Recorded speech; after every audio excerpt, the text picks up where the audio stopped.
Hello, children. Mr. Bruce here with today's book, which is The Little Scarecrow Boy. But before we start, eyes watching, ears listening, voices quiet, and body calm as a scarecrow.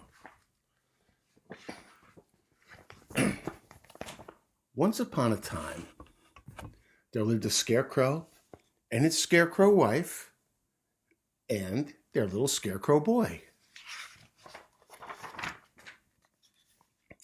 Every day of the world, Old Man Scarecrow went into the cornfield to make faces at the crows. And every day of the world, his little scarecrow boy wanted to come too. And every day of the world, the old man said, "No, no, little boy, you can't go. You're not fierce enough to scare a crow yet. Wait until you grow."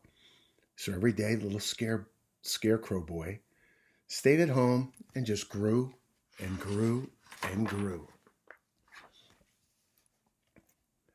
Every day, out in the cornfield, the old man waved his arms and made terrible faces. He made such terrible faces that the crows nearly lost their feathers at the sight of him there, and they flew far, far away.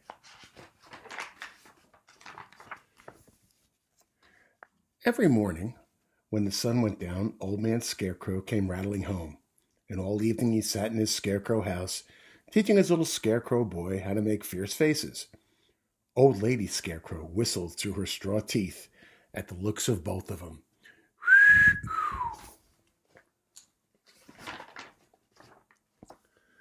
But early in the morning when the sun came up, it was the same old, "No, no, little boy, you can't go. You're not fierce enough to scare a crow.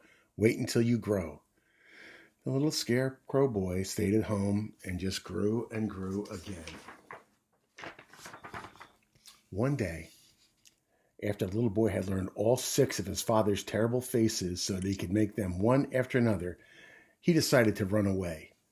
The next morning, he would go out into the cornfield and he would frighten a crow. So before the sun was up, or Old Man Scarecrow was up, or Old Lady Scarecrow was up, the little scarecrow slipped into the bed, slipped out of it, dressed quietly on tiptoe, and went quietly, quietly, quietly out of the house. Over to the cornfield, up on his father's post in his father's place. Well, it was a fine shining morning, and the sun was gleaming green down the corn blades. Circles crowed in the air far away. The little boy waved his arms through the air. He never felt fiercer in his life. And then came flying at him a big black scarecrow.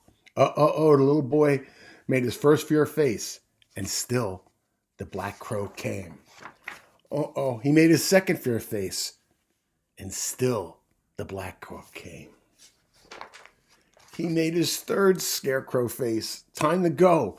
So the little scarecrow ran and ran down the corn rows. The black wings were flapping and made a noise now. Looking back, he could see the blue sky through the ragged feathers of the nearest crow. He was being chased. He ran and ran, then he stopped. He put on his fourth scary face. It still came flying. So he ran and he ran and he ran and he ran, and the crow flew and flew and flew and flew, and the little scarecrow boy ran. Well, he made his fifth and next to fiercest face of all, and still the flying big black crow came.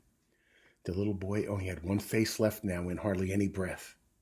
Even so, he stopped, and with his arms stretched wide above his head and his fingers drooping on his hands, he gave a big, big crow